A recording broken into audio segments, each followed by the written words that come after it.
Nice to meet you guys. Welcome to the Art of Music Production Masterclass by Creativerse. First, I have to say thank you all for coming through. I'm so happy to be with you guys. So happy to be hanging with peers.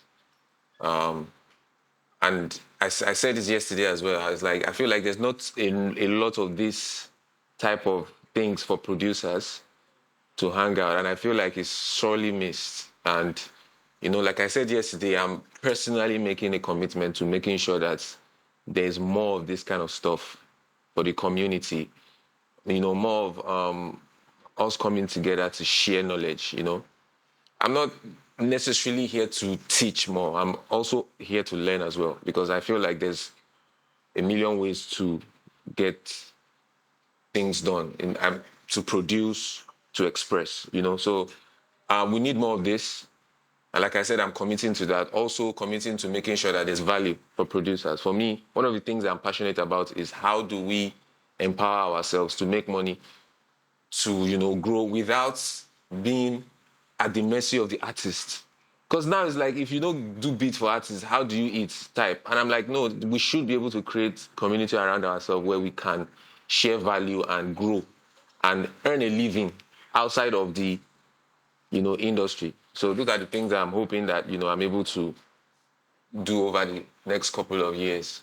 But again, welcome to the class, the Art of Music Production. And my aim for this class, right, is to shape your mind, is to help you think like a producer.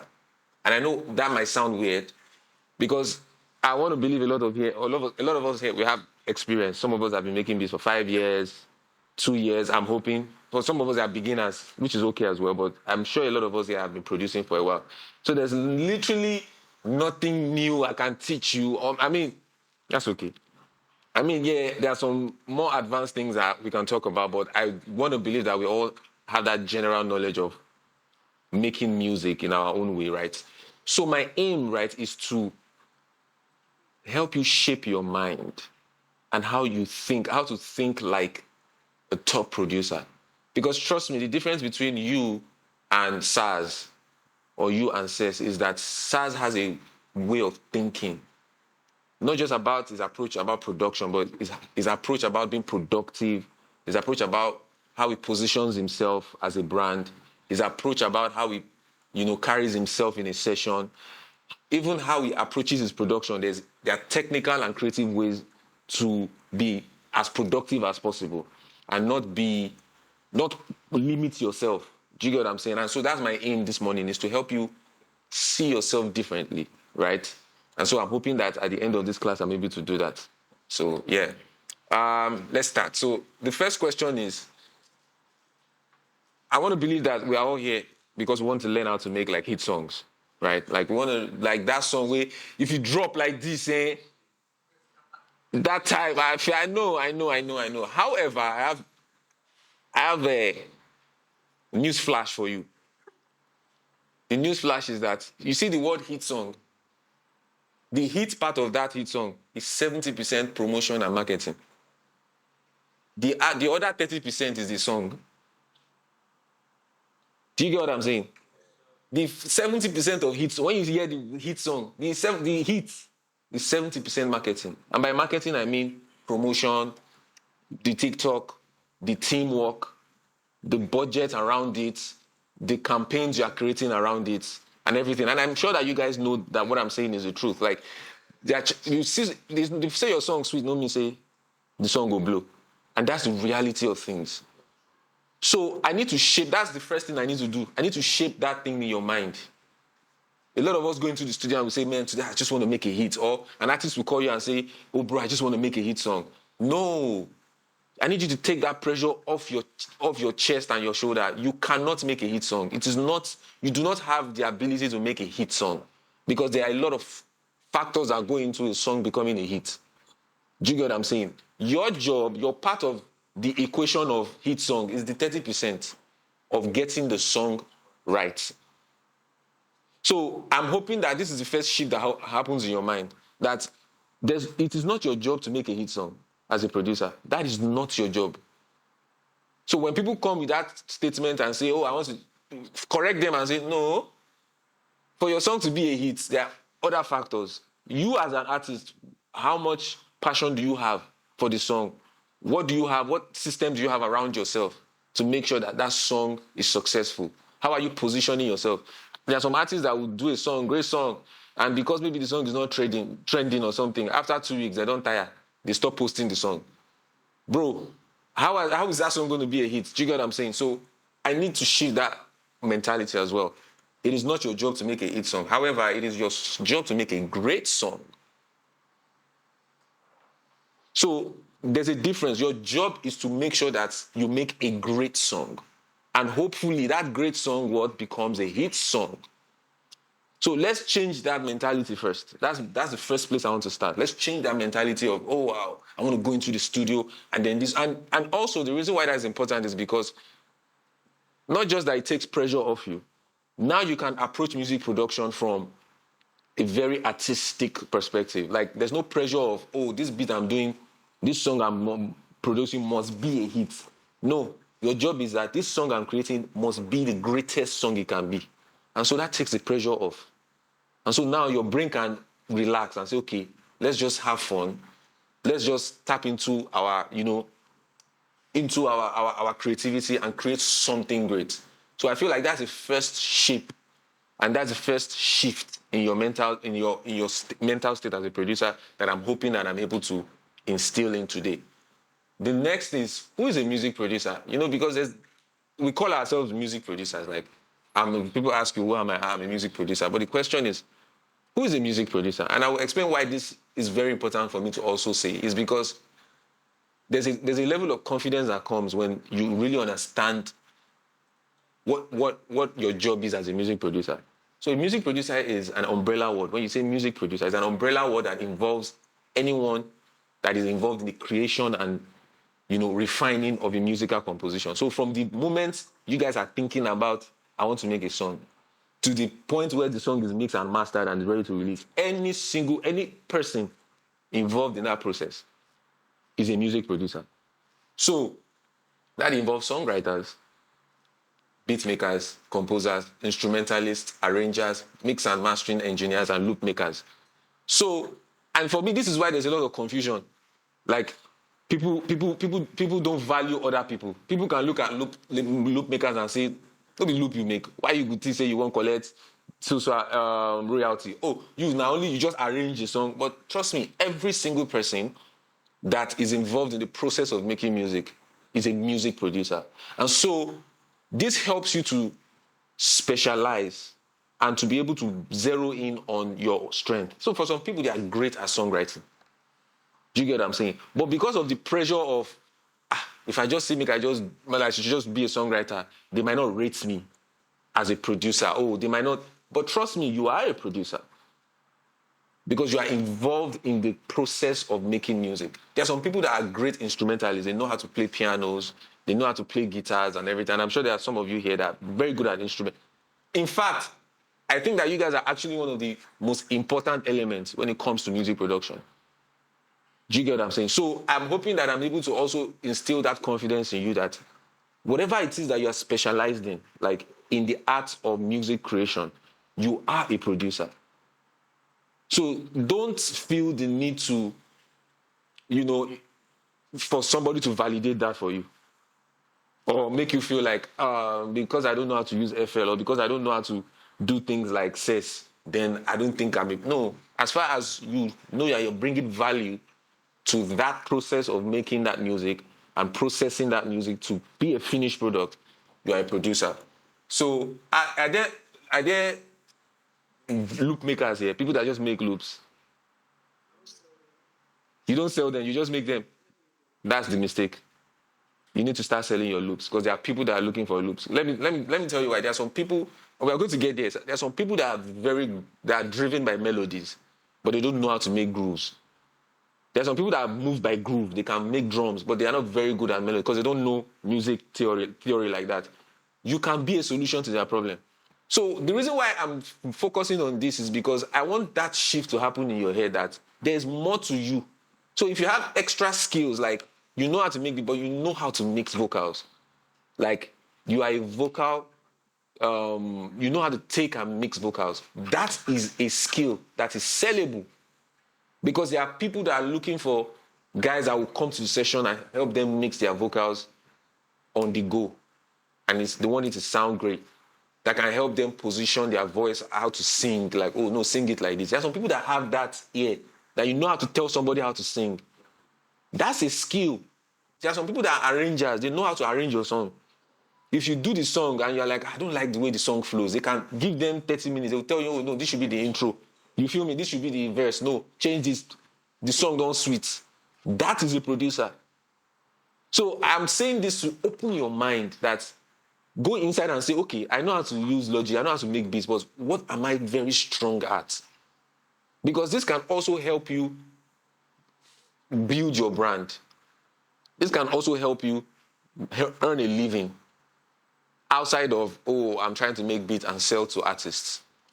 It's okay to specialize in any of these aspects, but I would advise, that being said, I would advise that at least you have a working knowledge in one or two.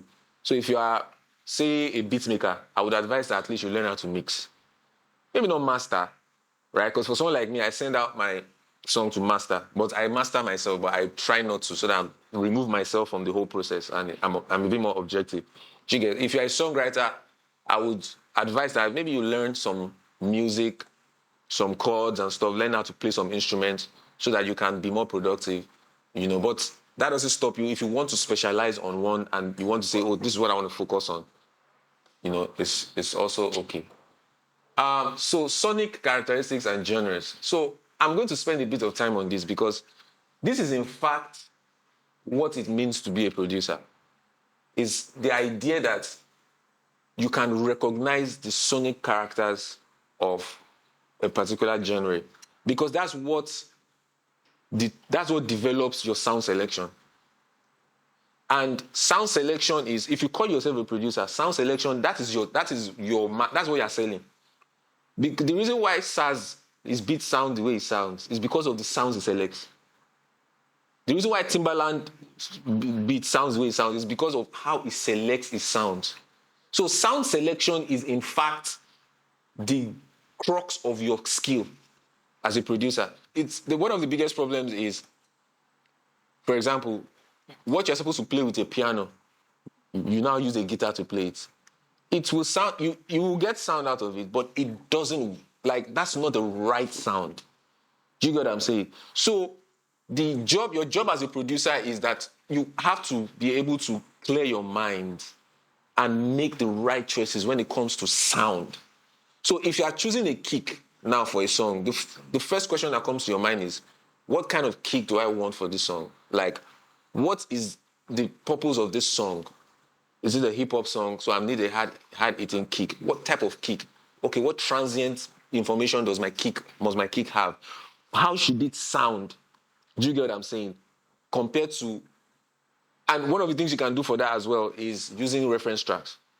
Listening to reference tracks to say, okay, this song, what type of kick was used for this song? And be able to make this, because if you don't make the right sonic choices, down the line, when it comes to mixing and mastering, you will have issues.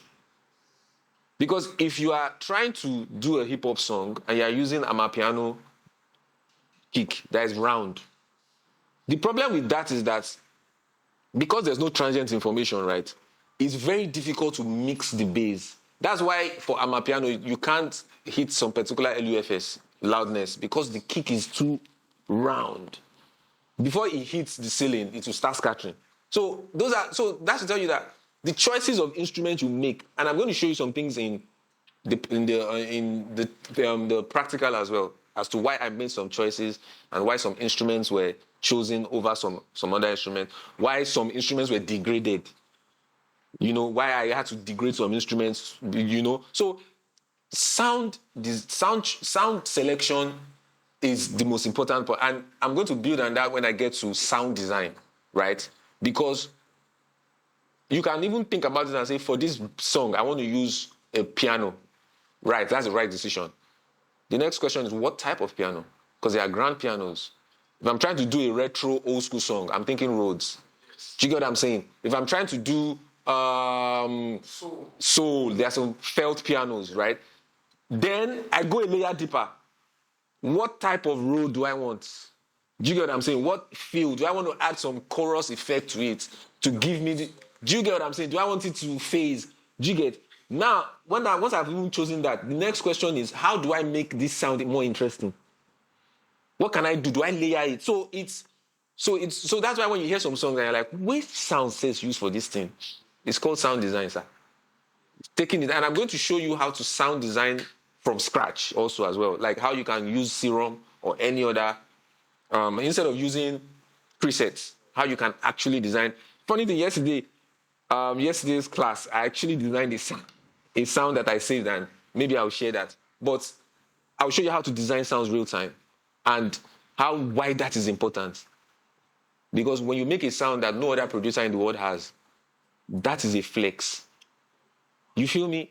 And that is what makes you stand out. Because when you design a sound, you take your time to design a sound, and people hear it. People know that this is different because there's never been done before. Do you understand what I'm saying? So I'm punching down on this because this is it.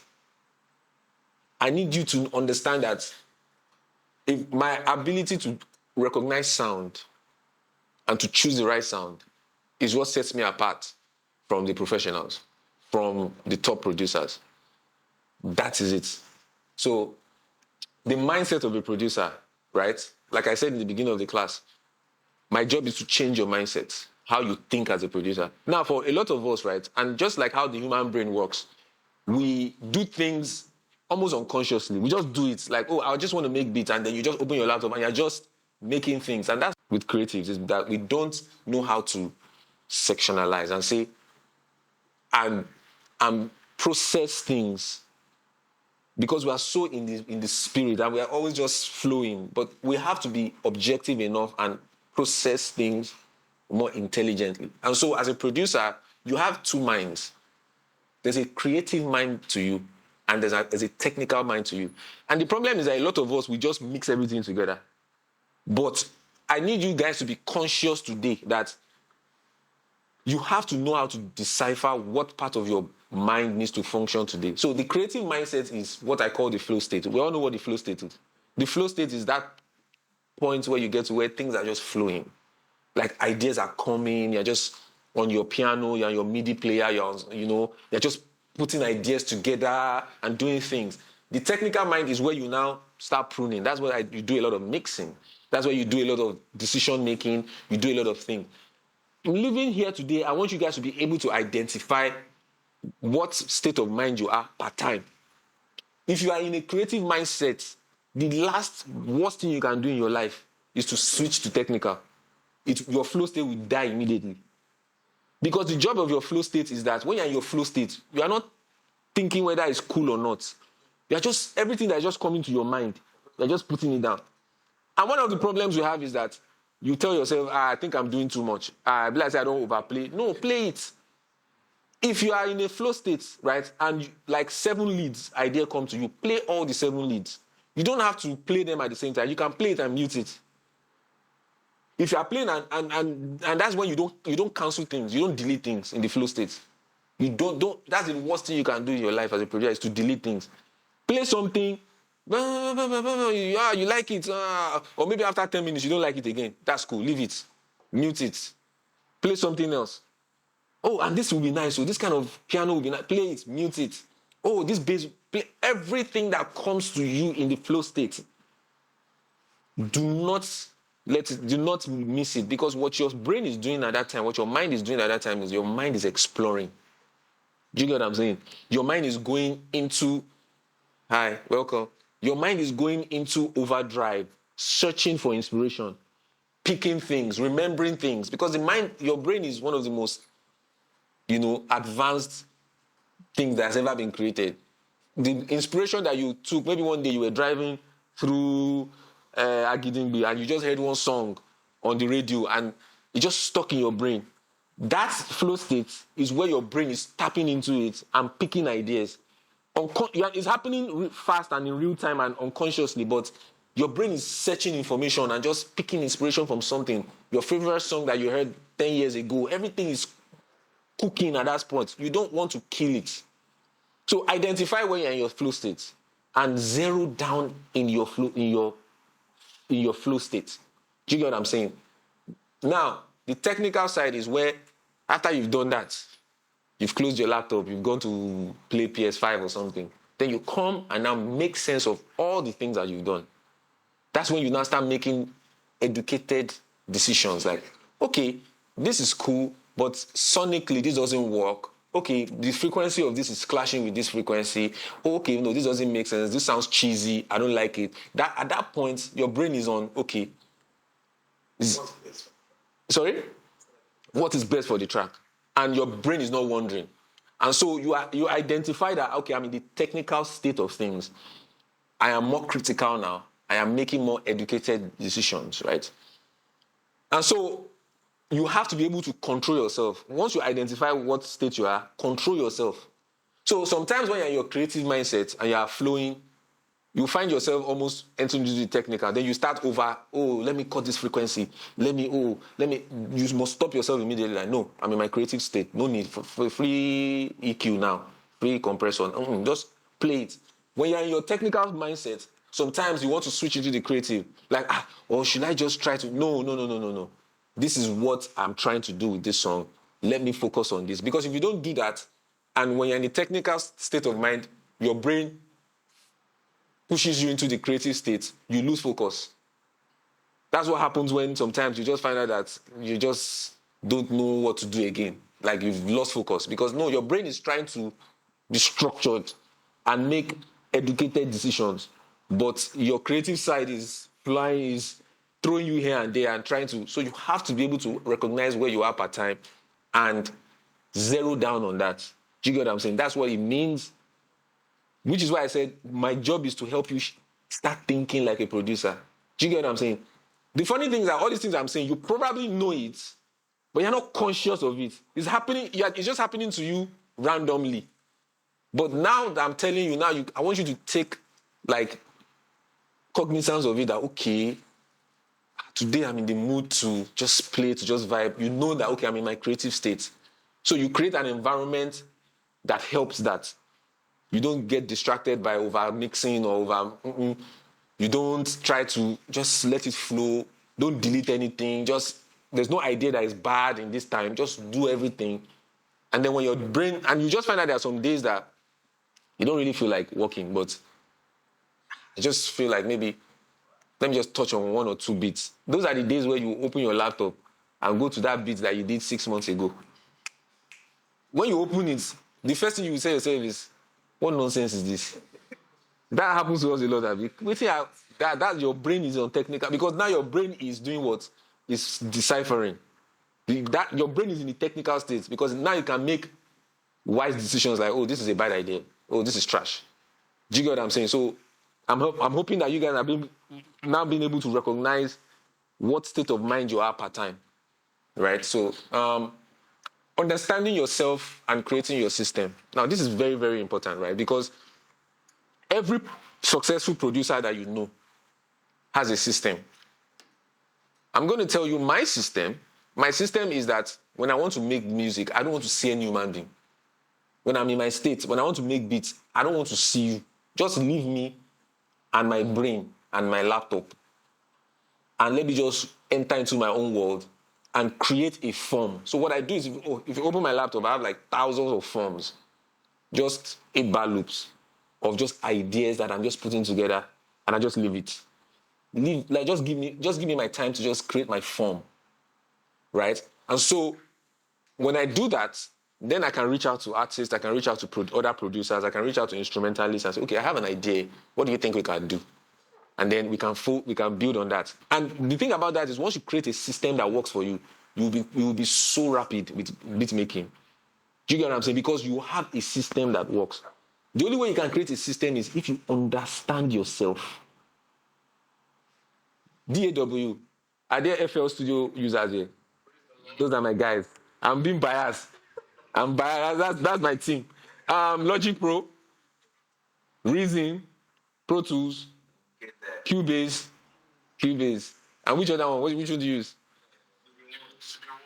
Studio One, Ableton. I tried FL. Ableton. So exactly. So now, why understanding yourself works is because for someone like me, I started with sequencing. I don't know.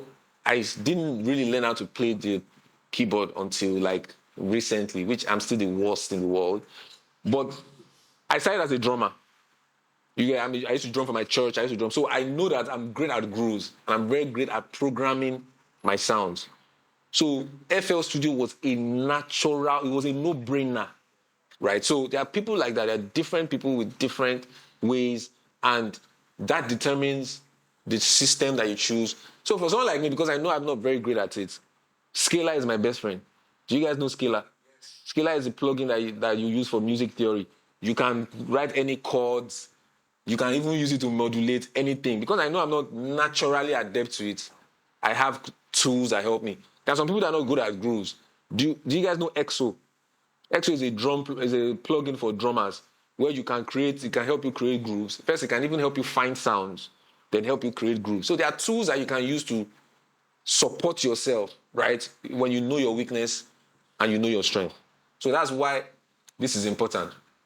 Furthermore, like I said earlier, asking yourself the question, what moves you? Is it the melody or the groove? There are some people that when they are making beats, the first thing that comes to their mind when they want to make music is the music. Because that's what moves them. Do you get? If you know that is what moves you, that is what gets you into the flow state quickly. That's what gets you flowing. Zero down on that. Do you get what I'm saying? Invest in that. Invest in how quickly can I get these melodies out of my head into my system? Do I need to buy this plugin? So that you are as productive as possible. Okay, I don't know how to really play drums. Is this time for me to make friends with a producer that knows how to make drums? Can we collaborate? Do you get what I'm saying? At the end of the day, the end result is to get a great song. There are some people that are very good at that. Some people, the groovers, they know rhythms, they know timings, they know pockets. There are some producers that are very pocket, like they know how to create grooves that are sitting in pockets. That is your gift. Zero down on that. There are some people that are great with scales. All the chord progression that exists in planets, they know it and they know how to finesse it. Zero down on that as well. And use that as your building block. Because the more you know your strength, the more you know what you're good at, and you zero on it, the better the quality of your music. And the better the end results and how quickly you're able to get things out. Right. So I said I had a special place for sound design, right? So sound design is the secret sauce for all top producers, including myself, every producer you know that you love their sound. The secret sauce is the designing of sound. So sound design is creating original, unique sounds. And there are different ways to do that. So using, like the one I said that you can use your synth to do, there's additive, there's subtractive, there's frequency modulation, and there's amplitude modulation. In theory, in practical, I'll show you guys that. But just to run it through, additive sound designing is using sound waves, combining sound waves. So taking a sine wave and a triangle wave and a saw wave and mixing it together to create a unique sound. You are adding sound. That's additive. Subtractive is you have a big sound and you are subtracting things from it to create a unique sound. So for example, that's when you are using ADSRs, your attack, your delay, your sustain, and your release to maybe create a plucky sound, or you use filters to maybe remove the low end to make the sound more. That's what they call subtractive, because you're subtracting things, right? Then there's frequency modulation. That's you are using maybe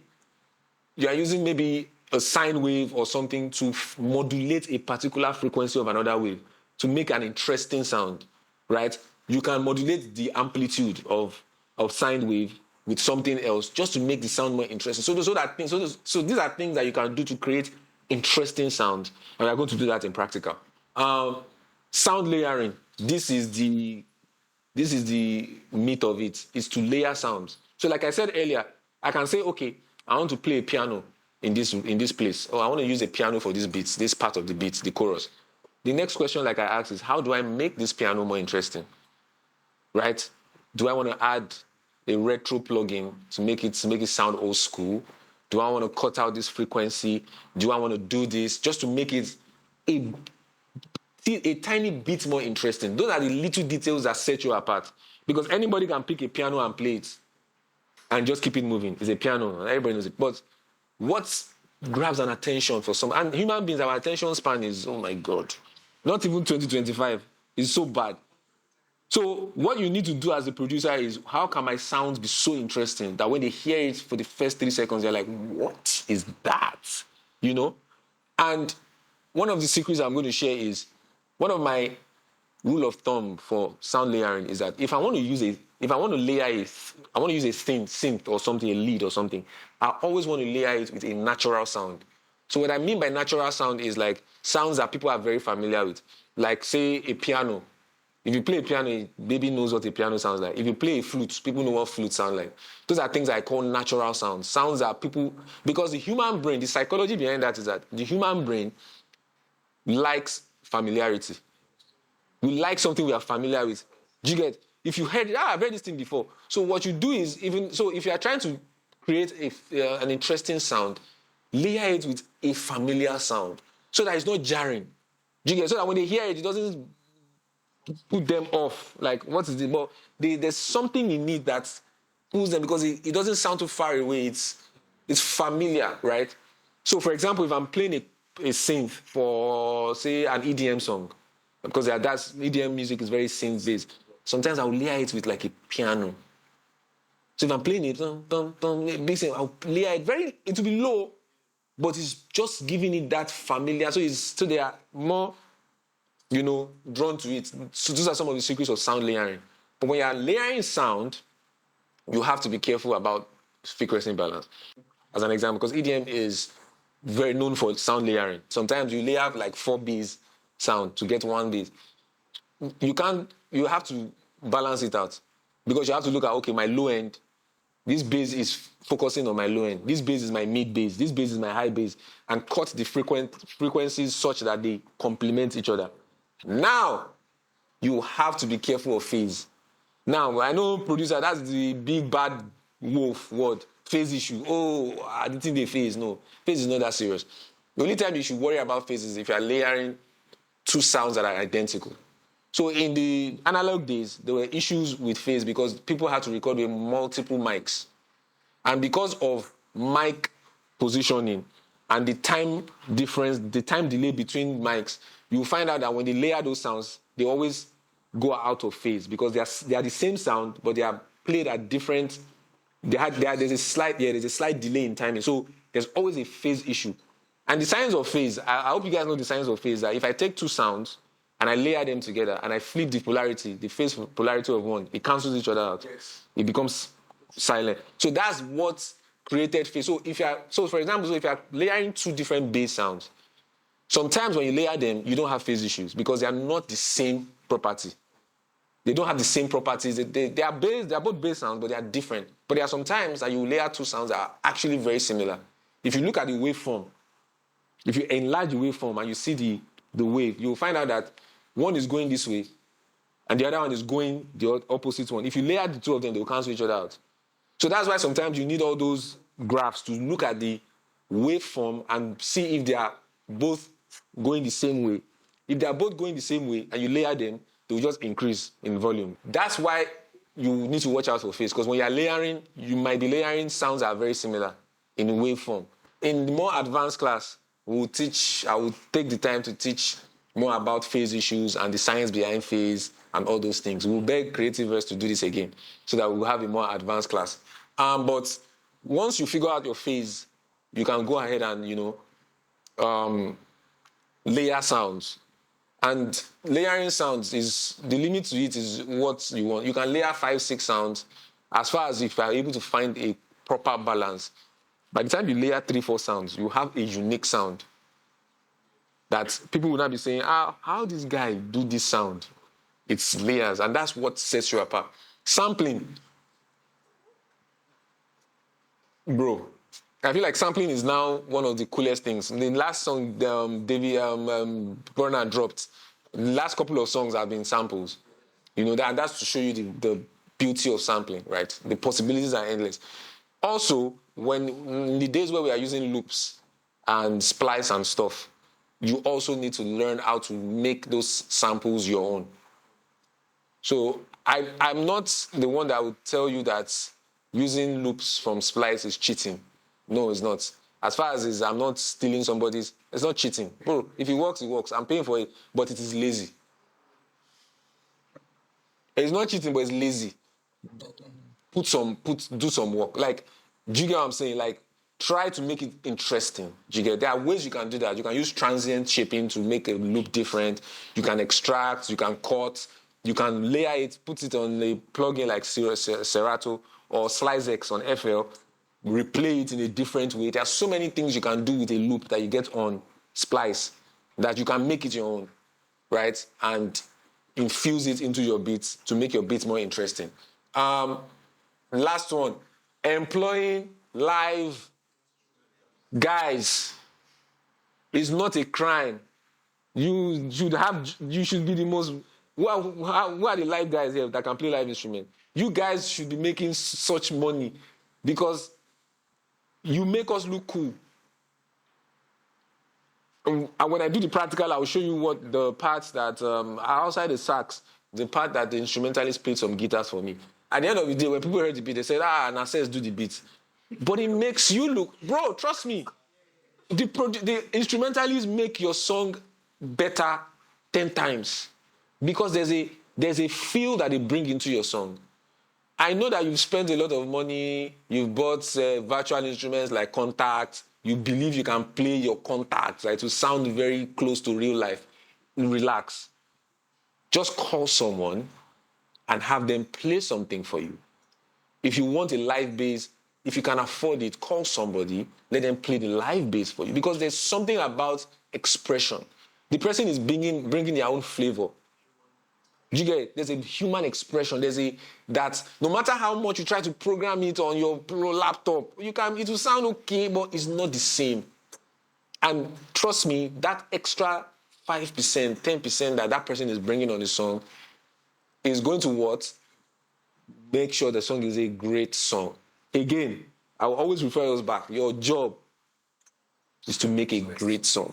How we get there, right? So this using instrumentalists is one of the biggest secrets. I just told you about Blaze now, going around the instrumentalists with piano, because there's something they bring in your beat. They probably are able to play it better than you. You know how to play the piano or the guitar. There's somebody else that plays the bass. That's what he plays. He probably can play it better than you. Yeah, you understand the chord progressions. You understand the key in the scale. You know how to do octave change, and you know how to do fills as a bassist. But there's some things you can't teach. It's just part of your DNA. You just need to know how to, express. So employ live instrumentalists. They make your beat better and they make you look cool. Mixing. Before we move to this one, I'm going to go to the second to the last point, because that for me is the most important thing when it comes to mixing. Sometimes the reason why after you mix in your studio it sounds mad, then you go and play it in the car and it sounds like, it's because when you are mixing your song, you are not mixing the song, you are mixing your room. When you are cutting out a frequency from your beat, you think it's your beat that is sounding muddy, but it is your room that is coloring the music that is coming out of the speakers. So you are cutting the frequency that the room is adding to your sound as you are hearing it from your speaker. You are cutting it from your song. And so when you cut it from your song, it sounds good in your studio, but when you now go outside and play it, you're sounding that it's sounding empty. And the reason why that's so important is because room correction is 60% mixing. If the music you're listening to in your room sounds good, like your room sounds good, and everything you're hearing is flat, and you're hearing the right frequencies, then you're making educated decisions, right? And so I will show you an example. Do you guys know the Sound ID reference? There's a plugin called Sound ID reference. There's another one called the ARC by IK Multimedia. So these are tools that you can use to correct your room. You can buy it. That it comes with a mic. I was hoping to bring the mic today, but I couldn't get it. My mic is somebody else. It's a thin mic. You measure your speakers, right, from different positions, in the room, and then the software now creates the frequency reading of your room, so that you know what your room sounds like. So the plugin is called. So let me load it for you guys, so that I'll show you guys how it works, and then I will show you guys the reading of my own room, my studio. So this is even after I have done padding and soundproof and everything.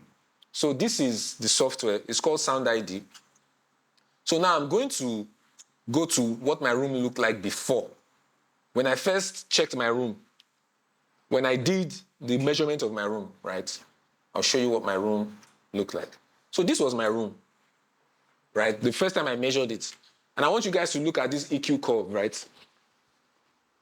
Now, if you look at this curve, from here to here, let's say from 20 hertz to 100 hertz, right? My room is reading that, at this point, my room is at least 3 dBs bump.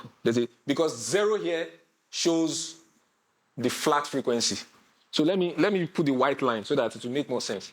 So if I go here and I choose the target, our target is saying the current target frequency you wish to calibrate your system to, which is a flat response. So if I choose it, it will show as a white line.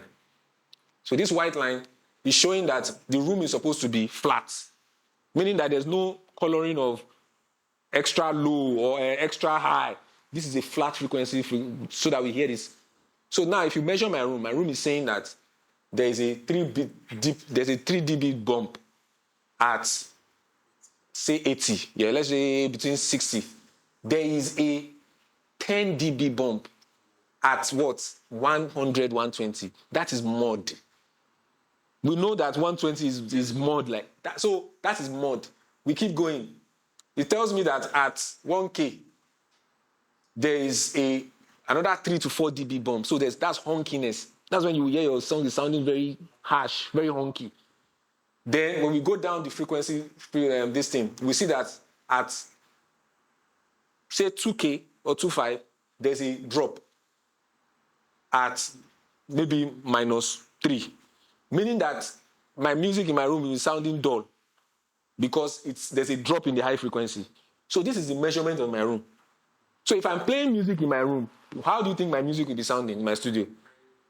Very muddy, to be sounding very, very low, like it will be sharp, it will be clean. So what will I now be doing? If I didn't measure my room, I would now be cutting my song. I'll be cutting the low end, the mid-low. Why does this snare sound so muddy? I'll be cutting it. I'll be adding highs because it doesn't sound. So when I now carry the song from my studio and I play it in the car, how will it sound? Too high. Or it doesn't have body. So why your mixing doesn't come out right is because you are mixing your room. You are cutting your room out of the song. Do you get? So what this software does is it's called Sound ID. What it does is that after you've measured this, you will now carry this plugin and put it in your masters. It's to be the last plugin in your master. So when you now put it as the last plugin in your master, every song that is coming out of the session is playing through this plugin because it's the last plugin on your masters. Now I will now show you what the plugin does. The plugin will now do an opposite cut to level out everything, and that will be the calibration. So the plugin will now do a calibration that will be in green line. So the green line is doing the opposite cut of everything. So it's doing the same amount of cuts, it's doing it for me. Where there's a dip here is increasing it for me. Where there's a dip in the highs is increasing it for me, right? So the software is doing the opposite EQ cuts. It's in my masters already. So now every music that is coming out, so now our target, so our simulation after, which is the simulation that the plugin now does after it does all the cuts, is now going to be I don't know what color this is, but let me take out the other one. So we are just looking at the purple. No, let me leave the target as well. So now that so this is my room now. So after it's done the correction, this is it. But you can see there's a bit of like a slight ringing here because of the EQ cut, so that the phasing issues is trying to compensate for the phase. So we can see the ringing, but it's basically just less than 1-2 dB. That is, I can still go with that in my room. But from here, flat. So if I put this thing in my masters and I play music out of my speakers, the music I'm hearing is flat. It's what my beat actually sounds like. So now I can make educated decisions. If I'm actually, after I put this plug in, if I hear that my snare is too bright, then it's actually too bright because there's no coloring. Do you get what I'm saying? So that's why I say I must start with this, because until you figure out your room and your room sounds as flat as it can, your mixing decision is wrong. What about mixing on headsets? I'll get to that. So, and there's a tool that can help you with that as well. I'll show you. VSX. Does anyone know VSX? Yeah, I'll show you VSX. I have VSX as well. So this is very, very important. Before I even start talking to you about mastering or mixing, fix your room. And there are tools that you can use. There's this sound ID reference. When you buy it, it comes with a microphone. You use the plugin will show you how to measure your room and create your profile. There's another one called the Arc Studio. It's from IK Multimedia as well. You can do that. Both are great. But I just use the sound ID. So figure out your room. And another great way to use this tool is that even before when you have a space, like say, okay, I want to turn this space to my studio, you can do a measurement even before you pad it or anything. So let me go back. So when you measure your room, right, and you now say this is your, and you now say that this is the measurement of your room after, even before you pad it, and then you now read it, you cannot make educated guess and decisions and say, okay, from this reading it shows that my room has a lot of mud and low. That means I need to buy bass traps. You get, maybe I need to invest more in bass trap to help me clean out this place. And there's a bit of dip, so maybe I need to buy diffusers to help me increase, the flow of sound wave, so that things are a bit brighter. So you can make actual educated decisions with these plugins, because it's measuring. Now you have a graphic representation of what your room sounds like, and then you can make better decisions to fix it. If you do not fix your room, let me drum it inside your ear. If you do not fix your room, your mix is wrong. You are just putting plugins and putting to compensate for your room. So fix your room. Now, for mixing on headphone, I don't advise doing full mixes on headphone. You can do precision mixing on headphone. Meaning that if you want to maybe hear what your snare sounds like, maybe there's a frequency you don't like that you're trying to move, you can use your headphones to just zero in and pick out. And I will show you why you don't mix in solo as well. I don't advise you mix your sound in solo, meaning that you take your drum and just mix just that drum. Take your snare and no, because you mix in context. You mix everything together. Your kick must work with your piano. Like everything must mix together. Now, the problem with mixing with headphone is because headphone is not the natural way we listen to music. Headphone is divided to left and right. So you listen to music, your left sound and your right sound is isolated. But no, in real life, if I'm talking to you right now, even though I'm at your left, your right ear can still hear me. That's the natural way we listen to music. So you cannot mix that separate. Like, you cannot mix with just, one sound is on your left ear and then one sound is on your right ear. That's not how human beings listen to sound. So if you mix that way, your separation will be weird. Because the way you're panning based on what you're only hearing in your left and your right. So it's not a natural way to mix because you don't get your separation right. This is why it's not advisable to mix on headphone. But there are tools that can help you fix that. And an example of that is the VSX plugin, right? So the VSX is made by Slate Digital, or Steven Slate. And it's literally an emulation of one of the top studio rooms in the world. So what the headphone does is that the headphone recreates what a room sounds like. So for example, this studio is the Slate guys, the guy that created the plugin. This is his own natural studio. This is his own personal studio. If I'm using this studio, I can hear the echo because of the floor. You can see that the floor is marble, and when sound hits marble, you can actually hear the sound bouncing. So it's creating the natural feel of what a studio sounds like. And the sound is not, the headphone, the sound is not coming just left and right. The way they created the acoustic perception that the sound is surround. So even when sound is on your left, you can hear it on your right. So it's creating the actual environment of a studio in your headphone. So if you want to mix on a headphone, I would advise you get a plugin like this that can create a real life, situation. If I go to the rooms I have, so I have a room. How many? Do you guys know Mike Dean? Mike Dean, yeah, Mike Dean. So this is Mike Dean's actual studio. Like this is Mike Dean's. This is his studio. Went to the studio, they measured the studio and they created it. Do you know that? Do you guys know when Kanye created an album in a stadium? Do you guys wonder how they were able to mix it in a stadium? Mike Dean mixed the album with his room, with VSX. He mixed the whole Donda album with this plugin. This room, his own room, is what he used to mix the album. And it was like he could not tell the difference between when he was in his studio or on the headphone, because the way it was designed, it sounds exactly like his room. So if you want to mix on the headphone, I would advise you invest some money in that. And there are different calibration. The near field is NS10s. These two ones is this one. So if I'm playing music and I choose this, I'm listening to the music like it's coming from these speakers.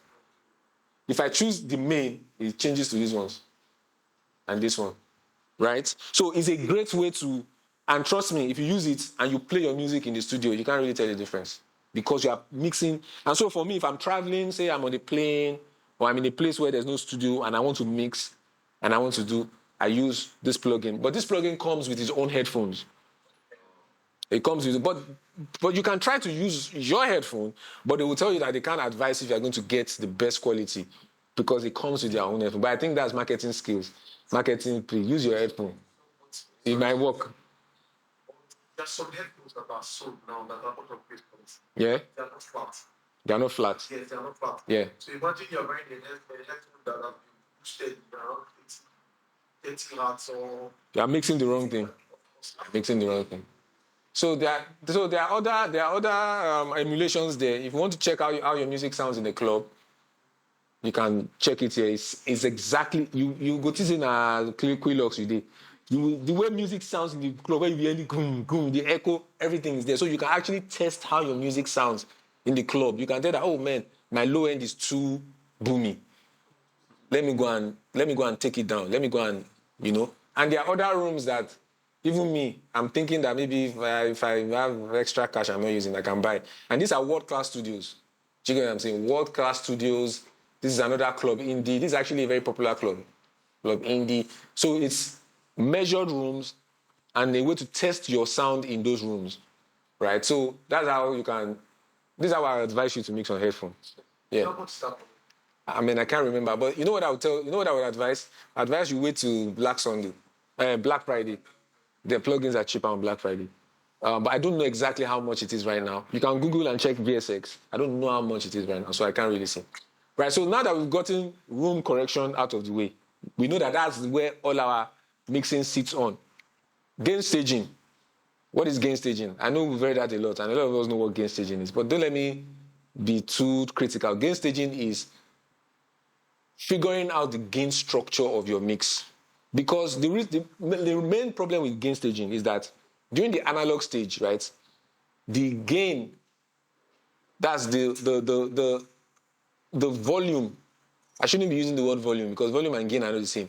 But just for understanding, the amount of information that is going into your analog gear actually determines how they work. So if you are sending too much sound into your compressor will be acting crazy. So during those days, gain staging was so important that the amount of gain that is going into every equipment must be correct. level. And at that time, it was minus 18 dB. So every analog gear was configured for minus 18 dB. So for everybody, anytime they are playing guitar or playing this thing, they must send it in at minus 18 so that the compressor is not acting weird. So basically, that's the background of gain staging. And so in our new age, what does that mean? It means that when you are sending your sound through plugins, you must maintain a steady level of gain. You don't want to put a compressor and then increase the gain of the compressor, and after the compressor, you put a saturator. The gain that is coming from your compressor is so high that the sound that is going into your saturator is tainted. Your saturator is working crazy, and you have started degrading your sound before it even hits your fader. So gain staging is making sure that every sound that is coming out of your plugin is leveled. And that's why you see things like when you increase, they will tell you to reduce your gain, your output, so that you are making, it's called de-emphasis. You are compensating for increased gain. And human beings, our ears, when things sound louder, we just determine, we think it's good because it's loud. No, because it's loud doesn't mean it's good. So gain staging is also very, very important. Making sure that every level that's going into your plugins, right? So let me show you an example now. So if I say that I want to put an EQ, right? Say I put, which EQ now? Let me say I put my Pro Q. Now, the thing about Pro Q is that Pro Q is a linear plugin. So the amount of gain you put in is the same amount of gain that comes out. It doesn't matter. But after that, if I put a compressor, right? Say I put my FET now, right? So say I put my FET now, and then I now increase the volume of the output of my FET to this for some reason because I want it to be loud. The problem is that I've changed the gain structure of the sound that is coming from the sample by increasing this volume. So the next plugin that I put now is not receiving the original sound, the original gain structure, the gain that came originally. Is receiving the gain that this plugin has added. So it can start breaking. Say next time I put a saturator, right? Say I put decapitator, for example, right? So the gain that is entering my decapitator now is not the original gain that came because I increased the compressor's output. And the moment I start doing that, I'm spoiling the sound. Because the decapitator is not going to be working optimally because of the gain I'm sending into it. So what gain staging means is that for every stage of effect that you put, make sure that you are balancing out your gain, that the next plugin is receiving an optimum amount of sound so that it's working the best way it can work. Now, what the optimum gain structure is, there's no number. People might tell you, a lot of people saying, oh, use minus 18. But I will never give you a number. Figure that out yourself. And yeah. What else? So let's continue. I want to run through it so that we can quickly go to practical. Okay, we've talked about optimizing your workspace. Room correction. You see that I'm saying it 2 times. That's how important it is. I made sure that I left it there 2 times. So that I'm not joking. So now, if you want to approach mixing, approach it like life, like everything in life. This table has a height, has width, and has depth. Everything that exists in matter, everything that exists in life, everything that exists that we can touch is 3D. You must approach mix in 3D. So what that means is that when you're looking at how you want to mix your song, what's the height of my song? It's how high, how tall my song is. What's the peak value of my song? What is the transient information of my song? Is my song, the dynamic range of my song, the highest point and the lowest trough of my song, how far are they from each other? Am I making an EDM song that the dynamic range is very low because it's very hard-hitting, there's no down part? Is it an orchestral song where there's low part, there's high part? Those are the decisions that you must know. Those are the things that will determine the type of plugins you use, right? I'm talking about the impact of your song. The width is how wide do I want my song to be? So now we are thinking about pans. We're thinking about stereo imaging. Do you get what I'm saying? We are thinking about, okay, how can we position instruments so that my song feels wide? The next is depth. Do you get what I'm saying? How do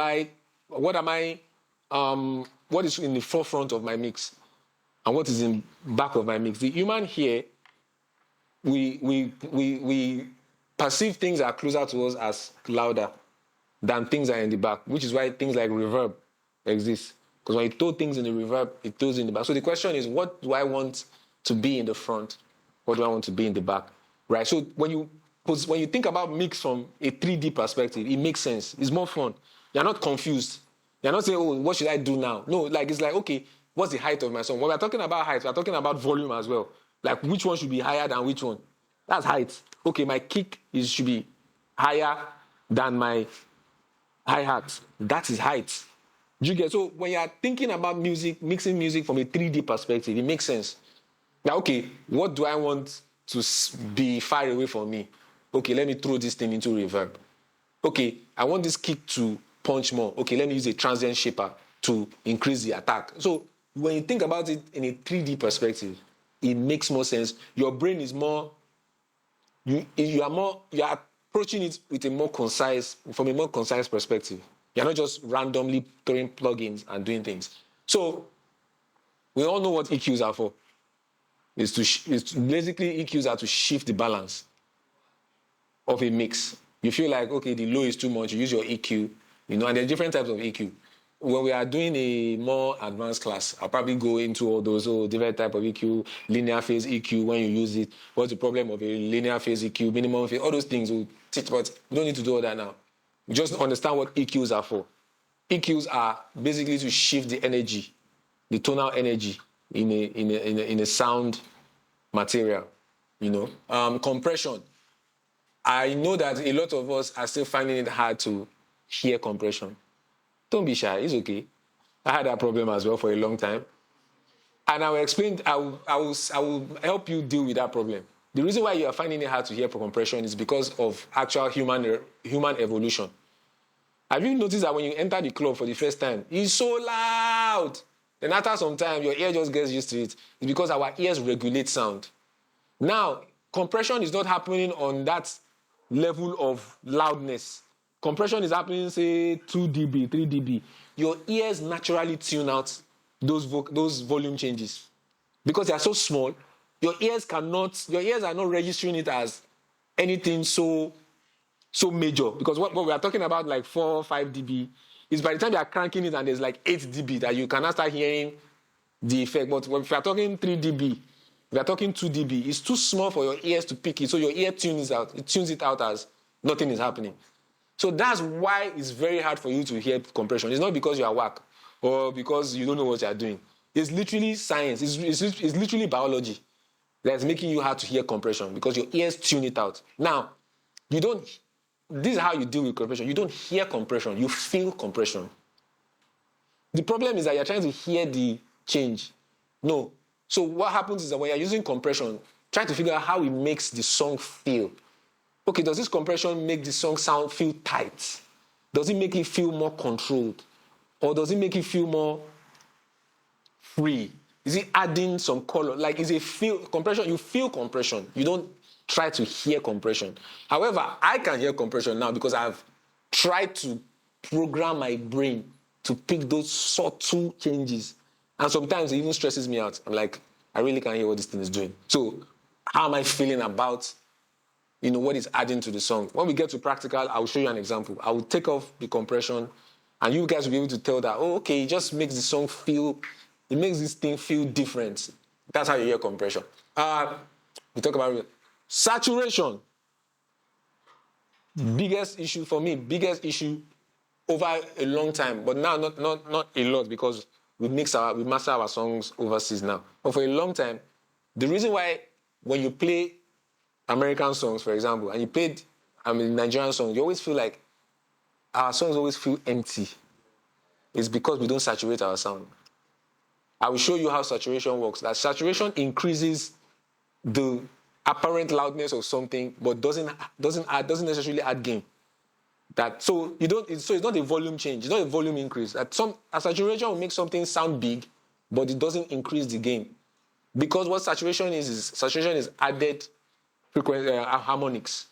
You are creating artificial harmonics and adding it to the sound. So the sound is sounding bigger.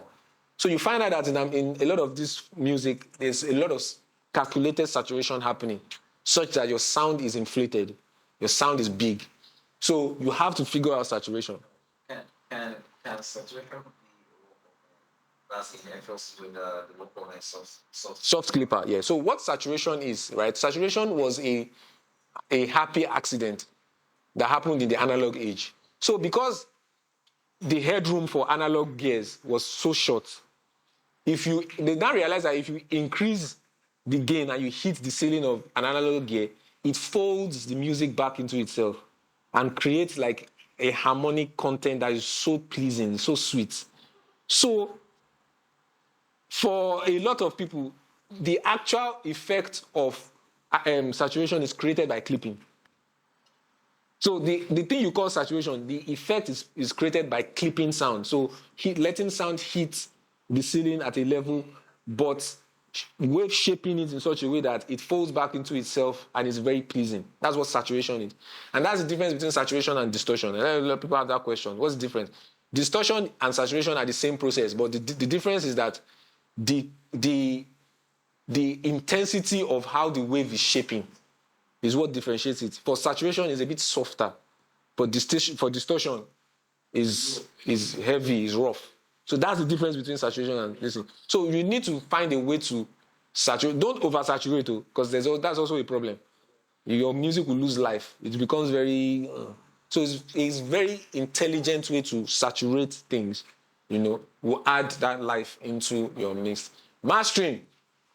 We're almost done. We're almost done for practical. Mastering, final cleanup. You're not meant to make any major moves in mastering. It's just to clean up the ideas that you have and this thing. The question is, should you master yourself?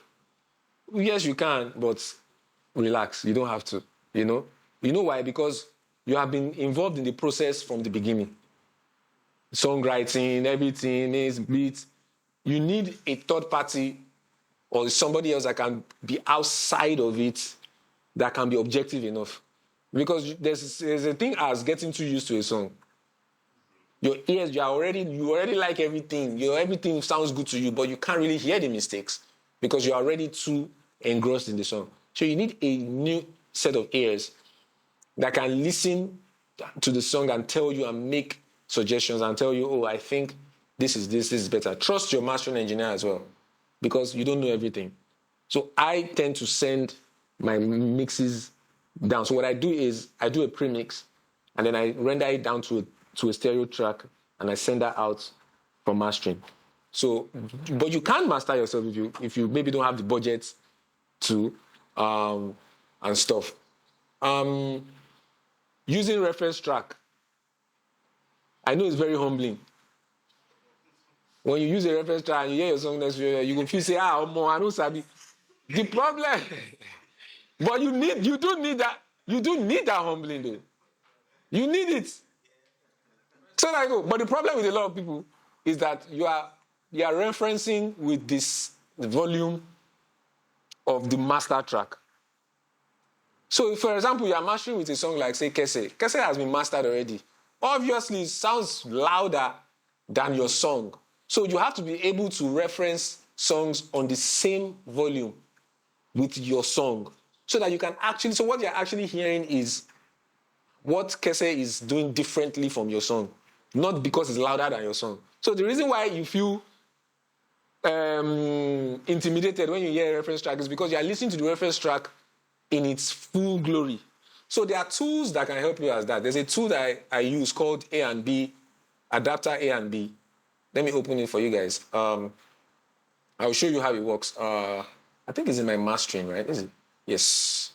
Adapter metric. So this plugin, what it does is that you load in your master track. So let me say, for example, this is just for example. Let me open my desktop and say I want to use, say, just any random beats. Let me just take this Danger Laws beats. And I'll load it into this place, right? and this becomes my reference track. So what happens is that every time I'm listening to my track, if I click B, it switches to this orange. I'm listening to my reference track. If I switch A, I'm listening to my beat. So it's happening real time. So I'm not doing stopping, hearing. No. So as I'm playing, I'm just doing A, B. So as I'm doing A, B, and there's no latency, I'm just hearing my song, hearing the reference track, hearing my song, hearing the reference track. Now, the beautiful thing is that I can click on this button here, I'll right click it, and I will match all. I can do match all to A. So all my reference track that I've loaded, I will match the volume to my beat. Do you get what I'm saying? Because you know A is my beat, B is the reference. So I will match everything to my beat. Or I can do match all to B. So I can match my song to the volume of the reference track. So that when I'm now doing the AM, so what happens is that the plugin will now increase the volume of my beat with the number of dB that it has measured that we are different from each other. So when I'm now doing A and B, I'm listening at the same level. So now I can tell objectively what the song has better than my song. So I can say that, oh, it's not that this song is even that better than my song. It's just that, oh, it's just maybe a bit brighter. Do you get what I'm saying? Or you can say, oh, okay, maybe it just has a bit more low than my song. So when you're referencing on the same level, you can now actually make more educated, you know better decisions. You're not feeling intimidated. Do you get? So that's why tools like this are very important. You do A and B. You listen to it. So as you're doing A, as you're doing B, you can tell. And then there are other things you can do. You can look at the spectrum as well. You can tell you that, okay, maybe it has more lows than mine. You can see it. There's correlation. There's stereo image. You can see the stereo information. That, this song looks wider than my song. Do you get what I'm saying? So you are making educated decisions. You can use dynamics as well. You can say, okay, this song has more dynamics than my own. Okay, maybe I need to increase my dynamics. I need to reduce some things. So you're making more educated decisions with tools like this. It's called, and there are other ones. It's not just this one. There's one called Reference by Mastering the Track. Mastering the Track. They have their own. There's other plugins like this that can help you with referencing. But referencing, very important because it helps you to put things into perspective. AI. What do you guys think about AI?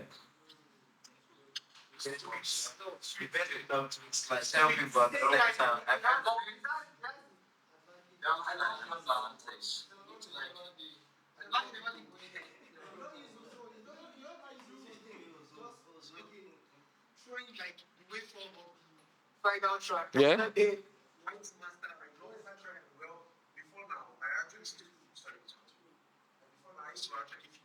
Yeah. Yeah. Substituting, yeah. Yeah. 100%. Yeah. Yes. Yes, no. Yes. Yes. Throw it in to give you context of what when I'm mastering, yeah.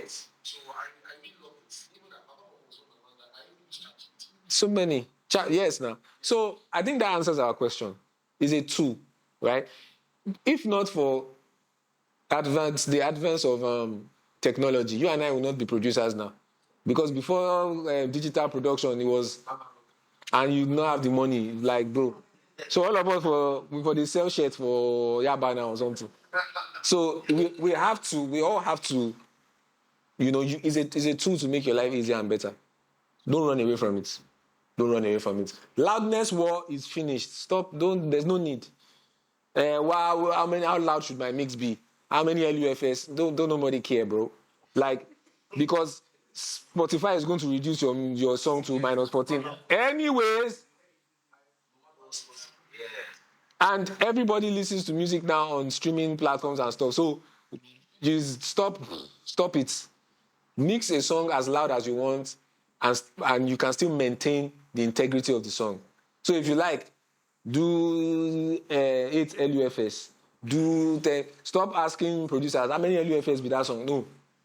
When you make the right decisions, you saturate yourself song well, it will be loud. Do what works for the song. You get, so the loudness war is dead to me. Let it die. Thank you. Digital or analog mastering? It doesn't matter, bro. I'm happy you guys, because I know that people swear by it. Analog. I have a friend. His name is Ryan Schwab. He's a plugin. He's the guy that did the Gold Clip. Is one of the most popular plugins. And that's my friend. That's who masters for me, anyways. I sent him my song. He was like, Sess, I'm not going to lie to you, right? The added value that analog adds is, if I'm being generous, like 5%. Now, I'm not trying to downgrade analog, because yes, that analog sound is very pleasing. We love it. But plugins now, you can't really tell the difference. There are plugins now that will give you that same sound, that same warmth you're looking for. There are tape machine emulations that sound so analog. So don't kill yourself. If you don't have the money for analog mastering, master in the box, you will be fine. And we have come to the end. Nuggets, things I need to leave you with before we go into our practical. Keep it simple. I'm going to show you that in our practical when I show you guys how I made the dupe for Bodashagi. Simple. Keep it simple. Again, everything goes to sound selection. If you choose the right sound from the beginning, you don't have to overcompensate and choose the right sound so that it's easy for you to get the sound that you want. Don't produce for other producers. We all do that. I'm guilty of it. You want your beat to be mad so that when Sess hears it, Sess head go bust. Sess is not the target audience. The target audience is the listeners. It's about creating a great song, again, that is enjoyable. So leave your ego out of production. You are not a lot of us produce for other producers. You want to do beats so that when Saz hear the beat, Saz will say, oh, more. No. You produce and this helps you a lot, because when you go into sessions, you are more artist-oriented and you are more listener-oriented. You leave your ego out of it, right? Break the rules. No one will beat you. I'm not going to beat you. The reason why I'm teaching you all these rules is because I want you to break it. Oh, do this, EQ. Know it first. When you know it, then you now say, Sess, get out. Says, I don't get out. I know that, but you already know what it does. Then break it, because breaking the rules is what shifts the culture. We all know this album called Heartbreak and 808 and Heartbreaks by Kanye West. That album was so hated when it first came out. People hate, bro. That album gave birth to the Juice WRLDs, to the Kid Cudis, and a whole generation to the Travis Scotts, a whole generation of people now that are singing with auto-tune, like say, and it's because Kanye said, I don't care about the rules of Beyonce singing in key. I don't care. I'm going to use auto-tune and kill it. And he made a generation of stars now, which is why Kanye is a genius. And I know we have geniuses in this room. Your geniuses start from when you say no to the rules. Thank you. My mouth don't pay me. So I'm sure they will bring you guys up now for the practical, where I will show you guys how I made the Dupe song, the drums, the instrumentals, and the vocal mixing as well. So see you guys upstairs. Yes. Let me call. Thank you. Bro, that